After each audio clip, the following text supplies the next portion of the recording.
بسم الله الرحمن الرحيم. الحمد لله والصلاة والسلام على رسول الله صلى الله تعالى عليه وسلم.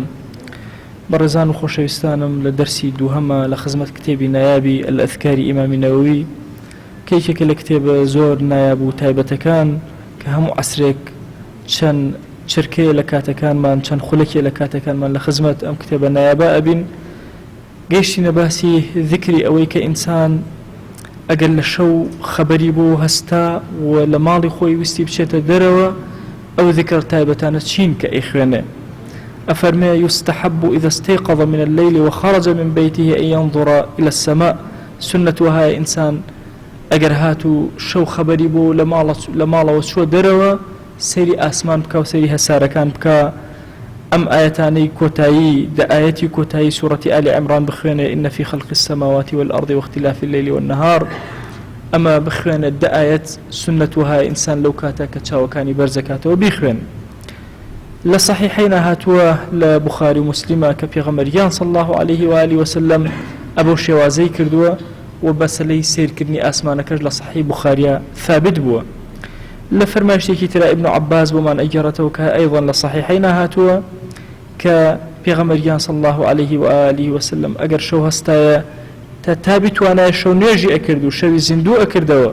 إن جاء أم دعاء أخراند أي فرمو اللهم لك الحمد خواه سباز بوتو أنت قيم السماوات والأرض ومن فيهن خواه جان تو راقري تو سرپرشتكاري سماوات همو أسمان كانوا زويتو أويت كتياتي ولك الحمد خواه سباز بوتو لك ملك السماوات والأرض ومن فيهن هرچی ملکی آسمان كانوا زوي أويت آياتي همو هي تو يخواهي كزنيا ولك الحمد خواه سباز بوتو تو نوري آسمان كانوا زويت يا إلهي أوي كتياتي تو نوري همو يعني ولك الحمد أنت الحق ووعدك الحق خواهي جان سباز بوتو تو حق راستي وعدي تو راستا ولقاؤك حق قيشتن بتو خواهي راستا وقولك حق همو شيء خواهي جان لتو نازل ببو إما همو حق راستي والجنة حق بهشت راستا والنار حق آقر راستا والنبيون حق همو بيغمبران عليهم الصلاة والسلام راستون رازقون ومحمد صلى الله عليه وآله وسلم حق بيغمبري خواه محمد صلى الله عليه وسلم حقا والساعة حق رجي قيامته زندبون وحقا اللهم لك أسلمت خوايا بتو مسلمان بوم وبك آمنت إيمانا بتو هنا وعليك توكلت خوايان بس بش بتو أبستم وإليك أنبت بولايتو أقرم وأقر قناهكم كردو هلايكم كرد وبك خاصمت أقل لقل كسيكا برابر يمكن خوايا بتو لبرخاتي تو أيكم وإليك حاكمت هرشتك اختلافا بودرز بخوايا حكمك إجر موبوتو فاغفر لي ما قدمت وما أخرت خوايا جان لو قناهانا ببورك لمو بيش كردو مولواني لمو دوائكم أم دعاء لا فرماشتي بيغمرا صلى الله عليه وآله وسلم زور تركيزي لسدان راوة خوايا لقناهي لمو بيش ولمو دوان ببوري دائما أم دعاء إنسان بكات أفرمي أجر إنسان جناهي كردو فري توبة نكوت ما دام أم دعاء خند به إلا خواجة لجاء لي أبوري كواب بلي اللهم اغفر لي ما قدمت وما أخرت وما أسررت وما أعلنت أو بنهيني كردم كزنيزاني أو بأشكرا كردم أنت المقدم وأنت المؤخر لا إله إلا أنت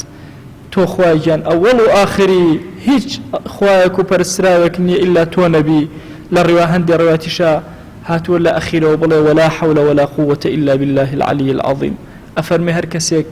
أم دعاء خان إلا خواي قول لقناها كاني أبوري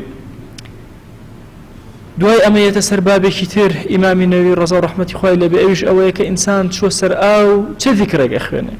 واتأمل خوال هستا شاوي كردوا لما لكي هات الدروا أم ذكر أخواني أي أقر هاتو ويسيب تسر أو تذكر أخواني أفرمي لصحيحين هات ولا أنسي كري مالك ورضا ورحمة خوالي به بيغمر جان صلى الله عليه وآله وسلم كأتوسر أو أي فرمو اللهم إني أعوذ بك من الخبث والخبائث خواه بنا أقرم بتو لخبث خبائث خبث جمع خبيثة خبائث جمع خبيثة يعني خواه بنا أقرم بتو لجمع نيريني بيسا كان لجمع نيريني بيسا مينا كان لجمع ميني بيسا كان خبث ئاوایە بۆ نێرەکان بەکاری خەبائیث بۆچی بۆ مێینەکان بەکاری واتە خۆی پەناگرم بە تۆ لە شەیاطینی نێر و مێ ئەوانەی کە خەبیث و پیسن لەناو پیساییە ئەژین و لەسەر ئەوەکانە ئەژین. پێغەمبەری خوا صلی الله عليه وآله وسلم هەمیشە ئەم دوعای ئەخوێن کاتێکەوە تەشریفی ئەگەر بچوایەتە سەر ئاو ئەفەرمێ لە ڕوایەتێکی ترا هاتووە لە غەیری صحیحەین وشەی بسم اللهشی لە ئەوڵەوەوت ئەی فەرموو بسم الله اللهم إني أعوذ بك من الخبث والخبائث. لإمام علي وبمان أجريته ولا روايتك كبيغمبريان صلى الله عليه وآله وسلم فرمويتي ستري نيوان تشاوي جنوكو عورات بني آدم كوان سير عورتي بني آدم أكن أما اللي استونهات وهلا آدم عليه السلام أو هاو كاتيك آدم ل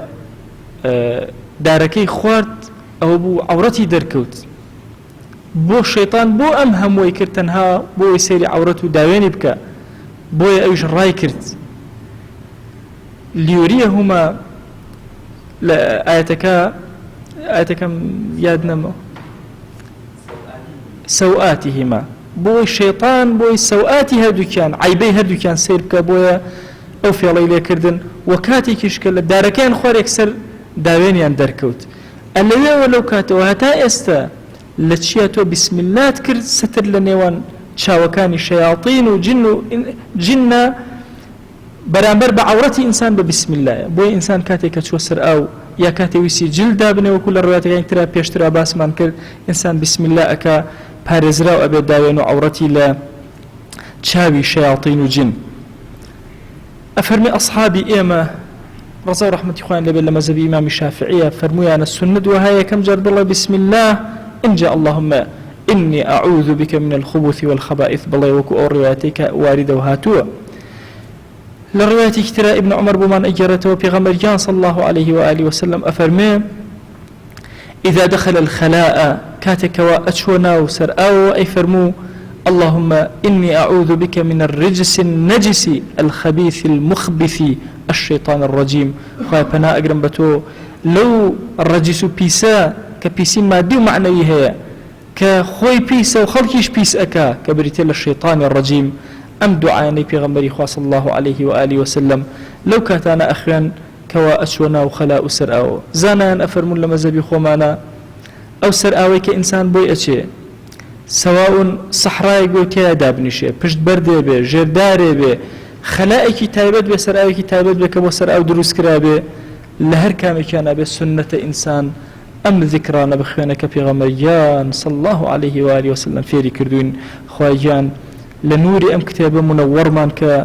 يا ربي خويا بنوري أم كتابة ظلمان مالمان منالمان ولاتمان شارمان أودان يا أكرم الأكرمين يا ربي خويا أم كلماتنا وأم فرماشتاني كلا خزمتنا أبين لخزمة أم كتابة بك النور ناكبنا قركان مان آمين آمين والحمد لله رب العالمين.